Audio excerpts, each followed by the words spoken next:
Ranjit Farande career academy स्पर्धा परीक्षा मार्गदर्शन केंद्र पुणे या आपल्या डिजिटल प्लॅटफॉर्मवरती मी प्राध्यापक रणजित फरांदे सर्व विद्यार्थ्यांचं त्या ठिकाणी हार्दिक स्वागत करतो. विद्यार्थी मित्रांनो, आपण मुंबईच्या दृष्टिकोनातून चे वेगवेगळे पार्ट त्या ठिकाणी अपलोड करतोय आणि जीके घेतानाच बेसच आपण क्वेश्चन पेपर घेतलेला आहे. क्वेश्चन पेपरच्या माध्यमातून आपण सगळ्या विषयाला ॲट अ टाइम हात घालण्याचा प्रयत्न करतोय. पाठीमागचा पार्ट माझा पहिला असेल, भले त्याच्यामध्ये क्वेश्चन कव्हर कमी झालेले दिसतील, पण हिस्ट्रीचा मॅक्सिमम पार्ट त्या ठिकाणी मी कव्हर करण्याचा प्रयत्न केलेला आहे. असं समजा की तो पार्ट म्हणजे एक प्रकारे जीकेतला खूप मोठा जीकेचा हिस्ट्रीचा पार्ट आहे. त्याच्यामध्ये मी राष्ट्रीय सभेची सर्वच्या सर्व अधिवेशनं सांगितले, त्याच्यानंतर वेगवेगळे व्हॉइसरॉय सांगितले, बेंटिक असेल, त्याच्यानंतर लॉर्ड डलहौसी असेल, वेलस्ली असेल, त्याच्यानंतर जगन्नाथ नानाशंकर शेठ, राजाराम मोहन रॉय यांच्याबद्दल वेगवेगळ्या समाजसुधारकांबद्दल त्या ठिकाणी माहिती सांगण्याचा मी प्रयत्न केला. विद्यार्थी मित्रांनो, आजच्या या लेक्चरला आपण जो काय पुढचे जे काय क्वेश्चन राहिलेले आहेत, हा 7 जुलै 2024चा म्हणजे रिसेंटली 1-2-4 महिन्यापूर्वी झालेला पेपर आहे. मॅक्सिमम वेटेज हे जीकेला होतं, जवळपास 42 क्वेश्चन त्या ठिकाणी जीकेचे विचारले होते. त्याच्यामुळे हा क्वेश्चन पेपर आपण त्या ठिकाणी मुंबईचाच असलेला लोहमार्गाचा पेपर आपण निवडलेला आहे. आता या क्वेश्चन पेपरमध्ये आपण साधारणतः 35-36 क्वेश्चन आपले झालेले आहेत आणि आता आज राहिलेले क्वेश्चन आपण त्या ठिकाणी कव्हर करणार आहोत. सगळे एकदम पिक्चरियल फॉर्मॅटमध्ये तुमच्या जास्तीत जास्त काळ लक्षात कसे राहतील या अनुषंगाने आपण घेतलेले आहेत. पॉलिटीचा कलमांचा पार्ट त्या ठिकाणी राज्यपालाचा घेतलेला आहे. त्याच्यामुळे क्वेश्चन किती कव्हर होत आहेत याच्यापेक्षा टू द पॉइंट आपण किती चाललोय, जास्तीत जास्त क्वेश्चन तुम्ही ज्यावेळेस क्वेश्चन पेपर किंवा एखादा पॉइंट करायला घेताल तर तुमच्या आपोआपच लक्षात येईल. ज्यांना अभ्यास केला असेल त्यांची खूप चांगल्या पद्धतीची रिव्हिजन होण्याचं काम या लेक्चरच्या माध्यमातून जरूर होत असेल. तुम्हाला जर हे लेक्चर आवडत असतील तर जरूर एक लाईक करत जा. आम्हाला अजून जास्त मला मोटिवेट वाटतं की बाबा आपण अजून जास्तीत जास्त व्हिडिओ बनवले पाहिजेत. तुम्ही जर जास्तीत जास्त विद्यार्थी मित्रांपर्यंत शेअर केलं तर मला अजून जास्त त्या ठिकाणी लेक्चर बनवायला अजून जास्त चांगलं वाटेल. त्याच्यामुळे जास्तीत जास्त विद्यार्थी मित्रांपर्यंत तुम्ही हे लेक्चर शेअर करा, माझ्या अकॅडमीला सबस्क्राईब करा, टेलिग्राम ग्रुप जॉईन करा, कारण PDF आपण त्या ठिकाणी टाकणार आहेत. तुम्हाला 2 दिवसामध्ये PDF त्या ठिकाणी भेटून जातील. ओके, आता 36 नंबरचा क्वेश्चन आहे की मुंबई उच्च न्यायालयाचे खंडपीठ खालीलपैकी कोठे आहे. लक्षात घ्या, मुंबई जे काय आपलं महाराष्ट्राचं मुंबईचं उच्च न्यायालय, हे मुंबईचं उच्च न्यायालय 4 गोष्टींसाठी काम करतं. एक महाराष्ट्र राज्य, गोवा राज्य, दादरा नगर हवेली आणि दीव दमण. दादरा नगर हवेली या 3 गोष्टींसाठी त्या ठिकाणी काम करतं. मग ह्या 3 गोष्टींसाठी बॉम्बे हायकोर्ट काम करतं. दमण दीव येत नाही, दादरा नगर हवेली येतं. तर याच्यासाठी फक्त बॉम्बे हायकोर्टच काम करतं. तर मग या बॉम्बे हायकोर्टच्या त्या ठिकाणी 3 खंडपीठ आहेत. एक म्हणजे बघा, खंडपीठ इथं मी लिहिले नागपूरला. मुंबई ही महाराष्ट्राची राजधानी आणि उपराजधानी कुठली आहे, नागपूर आहे. म्हणजे 100% नागपूरला एक खंडपीठ असणारच आहे. त्याच्यानंतर मराठवाड्यामध्ये छत्रपती संभाजीनगर, ज्याला पूर्वीचं औरंगाबाद नाव होतं, तर त्या छत्रपती संभाजीनगरमध्ये दुसरं खंडपीठ आणि तिसरं खंडपीठ गोव्यामध्ये पणजी या ठिकाणी आहे. बघा, नागपूर, छत्रपती संभाजीनगर आणि पणजी अशा 3 ठिकाणी महाराष्ट्राच्या उच्च न्यायालयाची त्या ठिकाणी खंडपीठ आहेत. ओके, मग हे जे काय उच्च न्यायालय, ह्या उच्च न्यायालयाचे जे काय न्यायाधीश असतात त्यांची नेमणूक राष्ट्रपती करतात. बघा, उच्च न्यायालयाच्या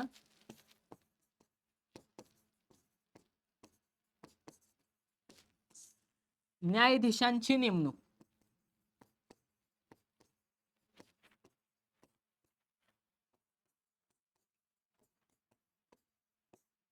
राष्ट्रपती करतात.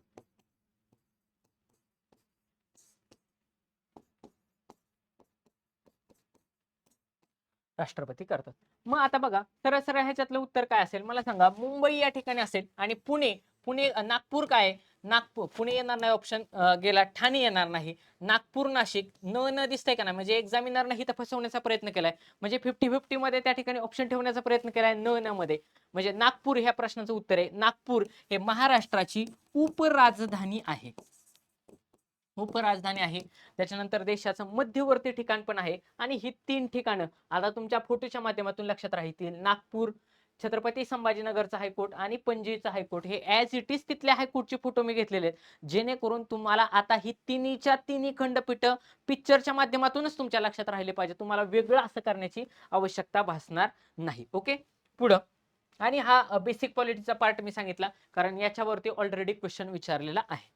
37 नंबरचा क्वेश्चन, भारतीय राज्यघटनेच्या कोणत्या भागामध्ये मार्गदर्शक तत्वांचा समावेश करण्यात आलेला आहे? बेसिक क्वेश्चन विचारलेला आहे आणि बेसिक पॉलिटीवरचा हा क्वेश्चन कसा चुकता कामा नये. बघा, तिसऱ्या, पहिल्या, चौथ्या आणि दुसऱ्या इथे सगळे तसेच दिलेत. म्हणजे बघा, इथं जर आपण असं लिहिलं भाग 1, भाग 2, भाग 3 आणि भाग 4. ओके, भाग 1 मध्ये काय दिलेले? देशाच्या सीमा दिलेले. भारत हे एक नाव दिले, म्हणजे भारत हा राज्यांचा संघ आहे. राज्यांचा संघ आहे. देशाच्या सीमा, बघा, देशाच्या सीमा म्हणजे बाउंड्री, त्याच्यानंतर सर्व राज्ये, घटक राज्ये, केंद्रशासित प्रदेश या सगळ्याचा समावेश भाग 1 मध्ये केलेला आहे. ओके, भाग 1 मध्ये केलेला आहे. मग भाग 2 मध्ये काय आहे? बघा, भाग 2 मध्ये नागरिकत्व दिलेले. काय? नागरिकत्व.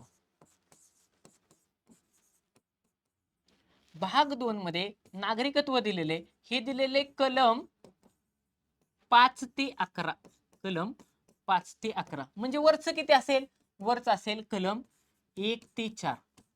कलम 1 ते 4 मध्ये जेवढे जेवढे आपले 28 म्हणजे 28 राज्य आहेत आणि 8 केंद्रशासित प्रदेश आहेत, हे सर्वच्या सर्व ह्या कलम 1 ते 4 मध्ये दिलेले आहेत. भारत म्हणजेच इंडिया असं वगैरे ते त्या ठिकाणी कलमामध्ये दिलेले आहे. नागरिकत्व कलम 2 मध्ये त्या ठिकाणी दिलेला आहे. कलम 3 भाग 2 मध्ये दिले. भाग 3 मध्ये हा सगळ्यात IMP पार्ट आहे. ऑलरेडी क्वेश्चन ह्याच्यावरती विचारलेला आहे. भाग 3 काय? भाग 3 मध्ये मूलभूत हक्क सांगितलेले आहेत. मूलभूत हक्क कलम 12 ते 35. बघा, कलम 12 ते 35 मध्ये जे काय फंडामेंटल राईट्स ज्याला इंग्लिश मध्ये म्हणतात, ते मूलभूत हक्क या ठिकाणी कलम 12 ते 35 मध्ये सांगितलेले आहेत. आणि भाग 4 मध्ये, बघा, भाग 4 मध्ये राज्यांसाठी मार्गदर्शक तत्वे सांगितलेली आहेत.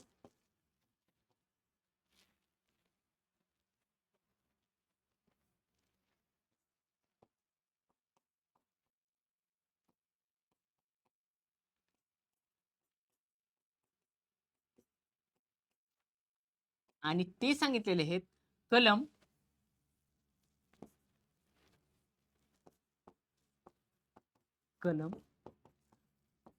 36 ते 51.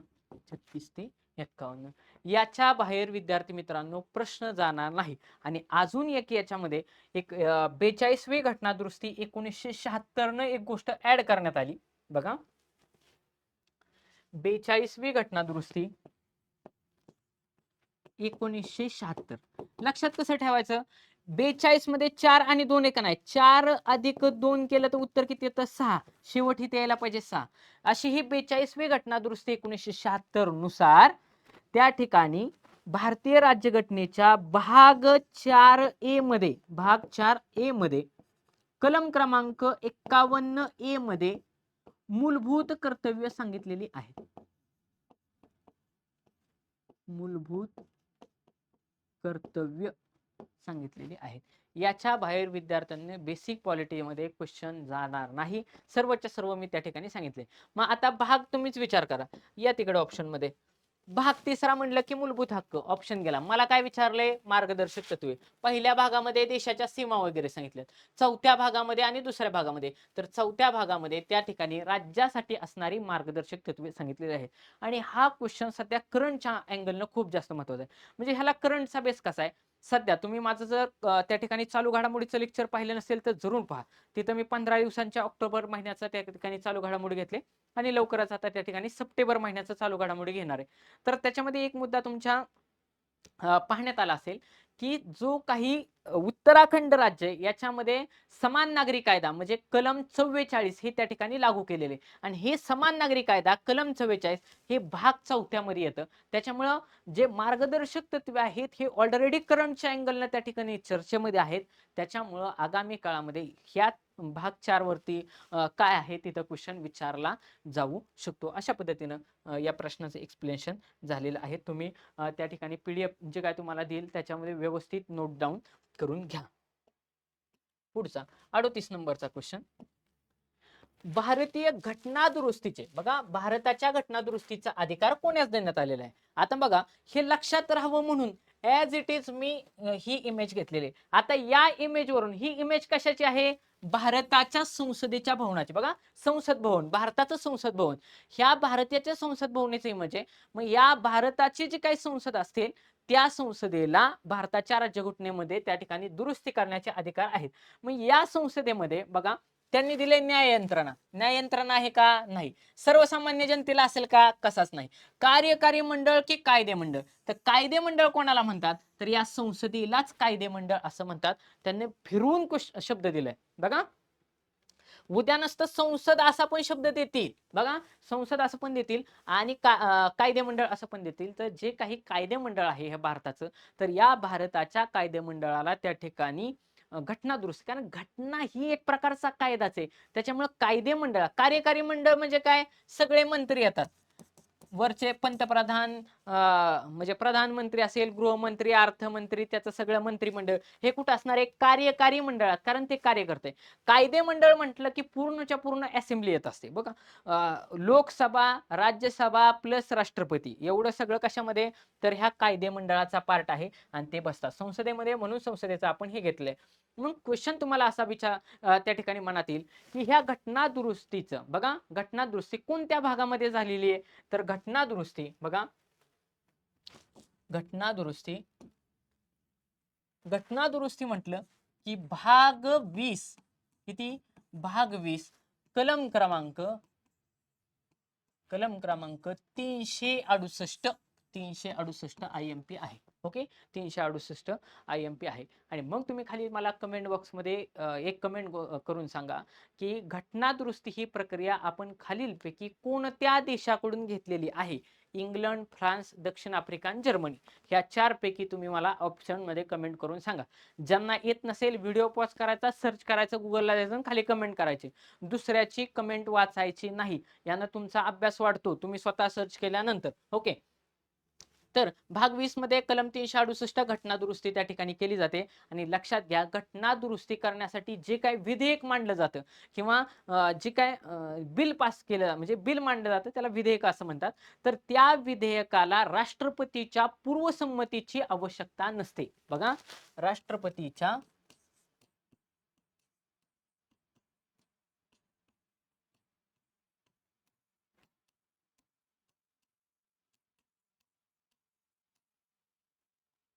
पूर्वसंमतीची आवश्यकता नाही. कसं लक्षात ठेवायचं, कारण हे जे काही बिल आहे सारखी सगळं आतापर्यंत आपण बघितलं तर जीएसटीच 101वी घटना दुरुस्ती, त्याच्यानंतर बाकीच्या मी पाठीमागच्या माझ्या एका लेक्चरला 102, 103, 104, 105 पर्यंत घटना दुरुस्ती त्या ठिकाणी सांगितलंय. एवढ्या वेळा घटना दुरुस्ती झाली तर प्रत्येक वेळी राष्ट्रपतीकडे घेऊन कसं जाणार. जे काही मनी बिल असतं तर त्या मनी बिलाला राष्ट्रपतीची पूर्वसंमती आवश्यक असते, परंतु घटना दुरुस्ती विधेयकाला राष्ट्रपतीची पूर्वसंमती आवश्यक नसते. हा मुद्दा त्या ठिकाणी तुम्ही लक्षात घ्या. ओके, पुढचा क्वेश्चन. महाराष्ट्रातील यशवंतराव चव्हाण मुक्त विद्यापीठ खालीलपैकी कोणते आहे. हे बघा, महाराष्ट्राचे त्यावेळेस तत्कालीन शिल्पकार स्वर्गीय यशवंतराव जी चव्हाण साहेब, हा त्यांचा फोटो मी या ठिकाणी टाकलेला आहे. काय टाकलेलं आहे त्याच्या पाठीमागचं कारण असं, कारण बऱ्याच वेळा आपल्याला एक्झाम मध्ये विचारले, कृष्णा काठ, कृष्णा काठ हे पुस्तक कोणाचं आहे, तर हे पुस्तक यशवंतराव चव्हाण यांचं आहे. आणि मग यांच्याच नावाने त्या ठिकाणी महाराष्ट्रामध्ये ओपन युनिव्हर्सिटी आहे. कुठली, ओपन युनिव्हर्सिटी सिटी आहे, ज्याला YCM असं पण म्हणतात की YCOU असं, ओपन युनिव्हर्सिटी असं पण म्हणू शकतो आपण. Okay, Yashwantrao Chavan open university. Okay, तर हे यशवंतराव ओपन युनिव्हर्सिटी नाशिक या ठिकाणी आहे. कुठं, नाशिक ठिकाणी YCM आहे. ओके, YCM कुठं आहे, नाशिक या ठिकाणी आहे. ह्या फोटोवरूनच लक्षात येईल महाराष्ट्रातील यशवंतराव चव्हाण मुक्त विद्यापीठ कुठं आहे, नाशिक या ठिकाणी आहे. हा मुद्दा तुम्ही लक्षात घ्या. पुढचा क्वेश्चन. कमी पावसाचा परिणाम खालीलपैकी कोणत्या विद्युत केंद्रावरती होईल. मला क्वेश्चन हा फार आवडला, कारण एक्झामिनरला काय काय सांगायचंय की तुम्हाला औष्णिक विद्युत केंद्र आणि जलविद्युत केंद्र माहिती आहेत का? आता मला सांगा, पावसाचा परिणाम होण्यासाठी ज्या ठिकाणी जलविद्युत केंद्र कुठं होतं? ज्या ठिकाणी धरण आहे अशा ठिकाणी. म्हणजे त्या ठिकाणी धरण पाहिजे. धरण भरलं पूर्ण तर त्याच्यामध्ये पूर्ण पाणी येईल. पूर्ण पाणी आलं तर त्या ठिकाणी वीज निर्मिती होईल. जर पाऊसच पडला नाही, धरण भरणार नाही, परिणामी वीज तयार होणार नाही. पण त्याचा परिणाम औष्णिक विद्युत बघा, औष्णिक विद्युत कशापासून होते? त्या ठिकाणी कोळसा वापरला जातो किंवा गॅस वापरला जातो. अशा पद्धतीचं त्या ठिकाणी कोळसा किंवा गॅस वापरून त्या ठिकाणी वीज निर्मिती केली जाते. परंतु जे जलविद्युत केंद्र असतात, जे धरणावरती बसवलेले असतात, त्या ठिकाणी पावसाचा इफेक्ट आहे. मग तुम्हाला ह्या क्वेश्चनच्या माध्यमातून हे ओळखायचंय की ह्या 4 ऑप्शन मधलं धरण कुठलं आहे किंवा जलविद्युत केंद्र कुठलं आहे. जलविद्युत केंद्र कोणतं आहे हे तुम्हाला ओळखायचं आहे या 4 पैकी. मग आता ही सगळेच्या सगळे बेसिक भूगोलातला पार्ट आहे. चारीच्या चारी पॉईंट आपण त्या ठिकाणी कव्हर करू. बघा, हे जे काही औष्णिक विद्युत केंद्र आहे परळी वैजनाथ, आणि सगळ्यांना माहिती आहे परळी वैजनाथ हे बीड जिल्ह्यामध्ये आहे. कुठं? बीड जिल्ह्यामध्ये आहे आणि 12 ज्योतिर्लिंगापैकी पण एक आहे. ओके, महाराष्ट्रामध्ये देशामध्ये टोटल 12 ज्योतिर्लिंग आहेत. त्यातली 5 ज्योतिर्लिंग महाराष्ट्रात आहेत आणि त्या 5 पैकी एक परळी वैजनाथ बीड आहे. ओके, आला मुद्दा लक्षात. आणि हे कसले आहे? औष्णिक विद्युत केंद्र आहे. हे काय आहे? औष्णिक विद्युत केंद्र आहे. हे दिसतंय का नाही? इथं बघा, अशा पद्धतीचं थर्मल पॉवर प्लांट, ज्याला इंग्लिशमध्ये थर्मल पॉवर प्लांट, मराठीमध्ये औष्णिक विद्युत केंद्र म्हणतात. जसं ह्या ठिकाणी उभारल्या चिमण्या, तसे इथं पण दिसतात का नाही? म्हणजे कोराडी हे पण कसलं असणार आहे? औष्णिक विद्युत केंद्रच आहे ते पण, आणि ते आहे नागपूरमध्ये. नागपूर. मग नागपूर मधलं दुसरं औष्णिक विद्युत केंद्र कुठलं? तर ते आहे खापरखेडा.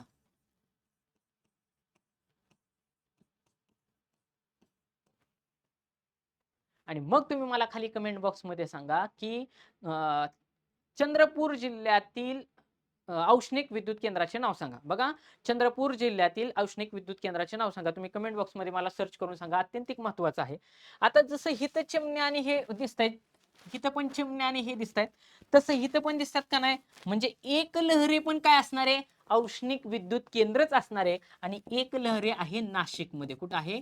नाशिक मध्ये. म्हणजे 3 औष्णिक विद्युत केंद्र तर सांगितले: परळी वैजनाथ बीड, कोराडी नागपूर, खापरखेडा नागपूर, एक लहरे नाशिक. आणि मग मला आता सांगा, ह्याच्यातलं सगळ्या जगाला माहितीये, सगळ्या महाराष्ट्रातल्या पोरांना माहितीये की जी काय आपली वीज निर्मिती होते ती कुठं होते? कोयना डॅमला होते. मग कोयना हे काय? धरण आहे, धरण. आणि मग पावसाचा परिणाम कुठं होईल? ह्या कोयनावरती होईल. म्हणजे ही जी काही पहिली 3 दिलेत बघा, पहिली ही जी काही 3 ठिकाणे दिलेत, हे आणि हे काय आहेत? औष्णिक विद्युत केंद्रे आहेत.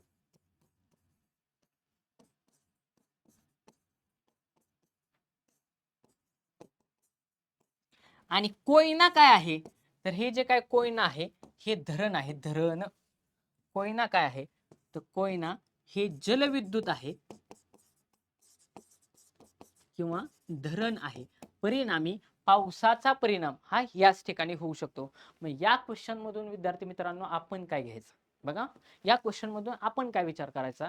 तर या क्वेश्चन मधून आपण हाच विचार करायचा की आपल्याला महाराष्ट्रातील महत्त्वाची, बघा, आपल्याला महाराष्ट्रातील महत्त्वाची जलविद्युत केंद्र, औष्णिक विद्युत केंद्र माहिती असायला पाहिजे. या कॅटेगरीतला हा प्रश्न होता. ओके, पुढचा क्वेश्चन. हा, आता हे तर आठवलं तर मुद्दा सांगतो. तर ह्या कोयना जलाशय जो काय आहे, तर ह्या कोयना जलाशयाचं नाव बघा, कोयना जलाशयाचे नाव शिवाजी सागर असं आहे. काय आहे? शिवाजी सागर. आणि हा कोयना कुठं आहे? हा तर हा आहे सातारा. कुठं आहे? सातारा. सातारा जिल्ह्यातील जे काही कोयना डॅम आहे त्याच्या जलाशयाचं नाव आहे शिवाजी सागर. ओके, अशा पद्धतीने लक्षात घ्या. मग आता हे जे काही थर्मल पॉवर प्लांट आहे, एकलहरे, परळी वैजनाथ, कोराडी, हे कशावरती चालतात? इथं कोळसा वगैरे त्या ठिकाणी वापरला जातो. आणि महाराष्ट्रातील एकमेव गॅस थर्मल पॉवर प्लांट आहे की जो गॅसवरती चालतो. कुठं? गॅसवरती चालतो. आणि हे सगळे कोळशावरती चालतात. आणि गॅसवरती चालणारा किंवा गॅसवरती चालणारं औष्णिक विद्युत केंद्र,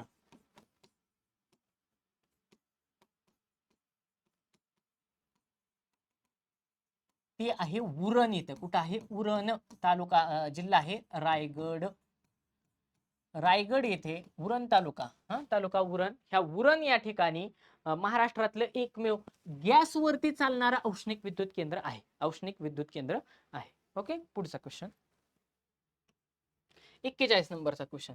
हा क्वेश्चन तसा बघायला गेला तर टप कॅटेगरीतला होता, सहजासहजी येईल असं माहिती नाही. परंतु या क्वेश्चन वरून आपण एक लक्षात घ्यायचं की भारतातील, बघा या क्वेश्चन वरून आपण काय विचार केला पाहिजे, तर भारतातील जे काही महत्वाची अशी नदीच्या किनाऱ्यावरती बसलेली जी काय महत्वाची शहरं आहेत ही आपल्याला माहिती असायला पाहिजे. या कॅटेगरीतला हा प्रश्न होता. बघा, कोटा शहर हे खालीलपैकी कोणत्या नदीच्या किनाऱ्यावरती बसलेलं आहे? तर हे बघा, भारत का कोचिंग राजधानी कोटा. बघा, भारताची कोचिंग राजधानी म्हणतात कोटा. तर हे कोटा आहे राजस्थान मध्ये. कुठं आहे? राजस्थान. तर हे जे काय राजस्थान मधलं कोटा शहर आहे, ज्याला कोचिंग सेंटरचं हब असं पण म्हटलं जातं, तर तुम्ही लक्षात घ्या. बघा, इथून ही एक नदी वाहते. तर मग ही नदी, बघा ह्या नदीच्या दोन्ही बाजूला हे शहर आहे का नाही आहे. मग ही नदी कोणती आहे? तर ही नदी आहे चंबळ नदी. कुठली आहे? चंबळ. मग ह्या चंबळ नदीचं वैशिष्ट्य काय? तर भारतातील एकमेव ही लांब चोच दिसते का? लांब चोच. ह्या लांब चोचीची मगर, ज्याला घरियाल असं म्हणतात. काय म्हणतात? घरियाल. घरियाल नावाची जी काय मगर आहे, बघा घरियाल नावाची जी काय मगर आहे, तर ह्या मगरी या चंबळ नदी खोऱ्यामध्ये सापडतात. उद्या तुम्हाला असेही क्वेश्चन विचारतात की चंबळ नदी खोऱ्यामध्ये खालील प्रकारची कोणती मगर सापडते? तर ही चंबळ ह्याच्यामध्ये घरियाल नावाची ही मगर सापडते. आणि ह्या चंबळ नदीवरतीच हे राजस्थान मधलं कोटा शहर वसलेलं आहे. ही जी काय मोशी आहे, तर ह्या मोशीवरती हैदराबाद हे शहर वसलेलं आहे. हैदराबाद हे शहर मोसी नदीवरती वसलेलं आहे. झेलम वरती कुठला असेल? वो जम्मू काश्मीर. बघा, जम्मू अँड काश्मीर.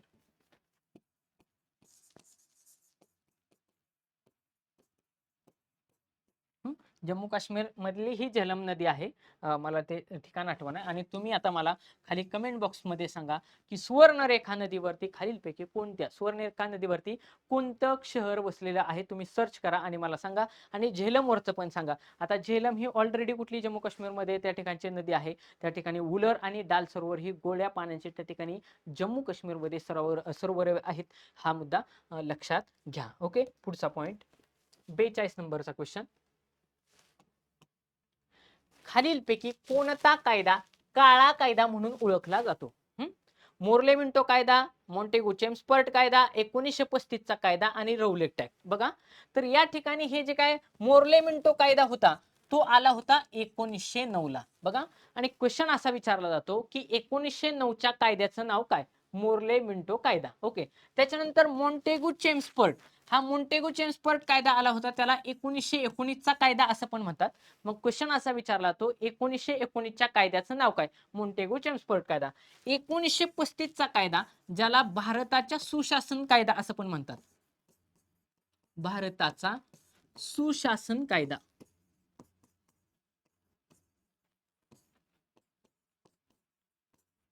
असं पण म्हणतात 1935. आणि हा रौलेट ऍक्ट, हा रौलेट ऍक्ट कधी आला होता? तर तो आला होता 1919 ला. बघा, रौलेट ऍक्ट आला होता 1919 ला. सिडनी रौलेट हे त्याचे अध्यक्ष होते. इथं बघा, सिडनी रौलेट यांच्या अध्यक्षतेखाली हा रौलेट ऍक्ट आणला होता.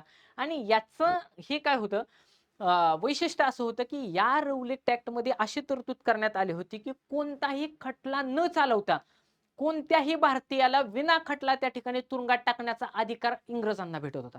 म्हणजे त्याला विचारायचंच नाही, तुमच्या घरी जर ते पोलीस आले तर डायरेक्ट तुम्हाला उचलणार आणि तुरुंगातच टाकणार. खटला नाही चालणार आणि काय नाही चालणार, तू काय गुन्हा केलाय कोणतीही चौकशी न करता तुम्हाला डायरेक्ट तुरुंगामध्ये टाकण्याचे अधिकार ह्या रौलेट ऍक्टनं त्या ठिकाणी दिले होते. आणि म्हणून त्याला अतिशय तीव्र विरोध झाला होता. आणि हा तीव्र विरोध कुठे दिसतो? तर 13 एप्रिल 1919 ला. बघा, 13 एप्रिल 1919 ला विद्यार्थी मित्रांनो त्या ठिकाणी ह्या रौलेट ऍक्टच्या विरोधात हे जालियनवाला बाग हत्याकांड झालं. काय झालं? जालियनवाला बाग हत्याकांड. मग हे जे काय जालियनवाला बाग हत्याकांड पंजाबमध्ये बैसाखी सणाच्या निमित्ताने तुम्ही बघा, इथं मी इमेज घेतलेली आहे. इथे एक अत्यंत एक छोटी बोळ आहे आणि त्या बोळीतून हे हजारो लोक त्या ठिकाणी त्या शांततेपणे आपले निशस्त्र त्या रौलट टॅक्सच्या विरोधात निषेधार्थ थोडं घोषणाबाजी म्हणा, भाषण म्हणा, त्याला एक त्या ऍक्टला विरोध करण्यासाठी ह्या जालियनवाला बागमध्ये बसले होते. आणि त्या ठिकाणी जनरल डायर नावाचा अधिकारी आला आणि त्या जनरल डायर या इंग्रज अधिकाऱ्याने त्या ठिकाणी डायरेक्ट त्यांच्यावरती गोळीबार केला आणि गोळीबार केल्यामुळे परिणामी ही सर्वच्या सर्व लोक मृत्युमुखी पडले. ह्याच्यावरती एक मूवी पण आलेली आहे. ती मूवी बघितल्यानंतर तुमच्या लक्षात येऊ शकतं. तर हा जो काही जनरल डायर आहे त्याचं त्या ठिकाणी इंग्लंडला फार जास्त मोठं कौतुक झालं. एवढं मोठं निर्गुणपणे हत्या केल्यानंतर पण त्याची फार मोठं कौतुक त्या इंग्लंडमध्ये झाल्यानंतर त्याची पुढं हत्या वगैरे त्या ठिकाणी झाली वगैरे वगैरे तो इतिहास आहे. आता आपण जास्त सांगू शकत नाही, परंतु लक्षात ठेवायचं की ह्या रौलेट ऍक्ट अगोदर आला आणि नंतर जालियनवाला बाग हत्याकांड झालं. कारण जाणून बुजून आयोग त्या ठिकाणीच फसवतो. कारण रौलेट ऍक्ट आला आणि त्याच्या निषेधार्थच जालियनवाला बाग हत्याकांड झालेलं आहे. हा मुद्दा तुम्ही लक्षात घ्या. पंजाब शहरामध्ये असलेल्या अमृतसर या ठिकाणी हे जालियनवाला बाग हत्याकांड हे तुम्ही इमेज त्या ठिकाणी लक्षात घेऊ शकता. आता हा मुद्दा तुमचा कसाच विसरणार नाही. ओके, पुढचा क्वेश्चन 43 नंबरचा क्वेश्चन आणि या क्वेश्चन पेपर मधला लास्ट क्वेश्चन. मराठी व्याकरणाचे पाणिनी असे कोणास म्हटले जाते? तर हा जो काही पाणिनी होता, हा जो काही संस्कृत व्याकरणकार होता आणि त्यानं संस्कृतच्या व्याकरणाची रचना केली. सेम तसंच मराठी व्याकरणासाठी सगळ्यात मोठं योगदान किंवा मराठी व्याकरण कोणी लिहिलं तर ती व्यक्ती आहे दादोबा पांडुरंग तरखडकर. ओके, तर ह्याच्या अगोदरच्याच मागच्याच लेक्चरमध्ये दादोबा पांडुरंग तरखडकर यांच्याबद्दल मी बरीचशी माहिती सांगितली. प्रार्थना समाजाची स्थापना त्यांनी केली 1867 साल. बघा,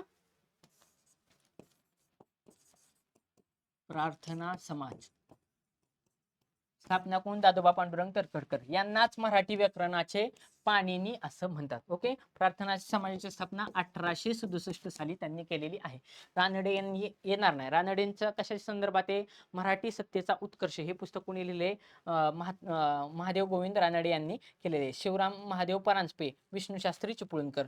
मला तुम्ही खाली कमेंट बॉक्समध्ये कमेंट करून सांगा की विष्णुशास्त्री चिपळूणकर आणि ह्यांना मराठी भाषेचे काय म्हणतात? त्यांना मराठी भाषेचे शिवाजी असं म्हणतात, त्यांना मराठी भाषेचे जॉन्सन असे म्हणतात. या दोन पैकी पर्याय मला तुम्ही उत्तर खाली कमेंट बॉक्समध्ये त्या ठिकाणी सर्च करून सांगा. विद्यार्थी मित्रांनो, हा लास्ट क्वेश्चन होता. अशा पद्धतीने आपले जेवढे 43 क्वेश्चन ह्या ठिकाणी आलेले आहेत तेवढे सगळेच्या सगळे आपण त्या ठिकाणी घेतलेले आहेत. तुम्हाला हे जर लेक्चर आवडले असतील तर नक्की लाईक करा, तुमच्या जास्तीत जास्त मित्रांपर्यंत शेअर करा. येत्या 1-2 दिवसातच आपण त्या ठिकाणी करंट आणि त्या करंटवरती असणारे क्वेश्चन घेण्याचा त्या ठिकाणी प्रयत्न करू.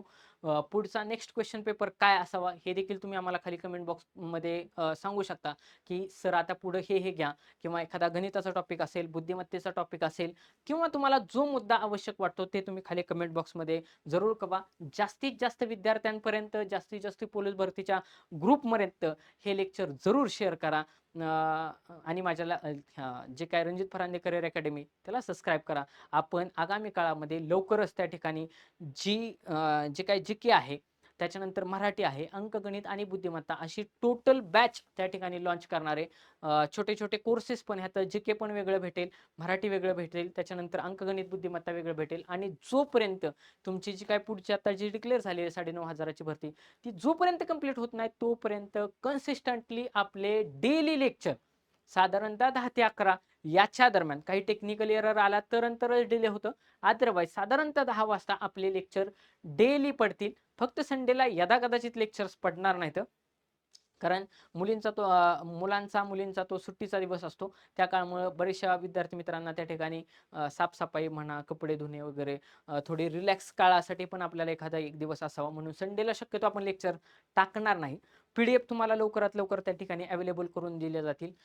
जरी तुम्हाला PDF मागच्या दिल्या जातील तरी त्या सगळ्याच्या सगळ्या प्रिंट काढून आणायच्या. कंपल्सरी लेक्चर 2च्या स्पीडला लावायचं, झप रिव्हिजनच्या अँगलनं पाहायचं आणि सगळे मुद्दे लिहून घ्यायचे. तुम्हाला 100% फायदा होईल. तुम्ही कमेंट बॉक्समध्ये पण मला त्या ठिकाणी तुम्हाला फायदा झाला की नाही हे मला कळवू शकता. धन्यवाद.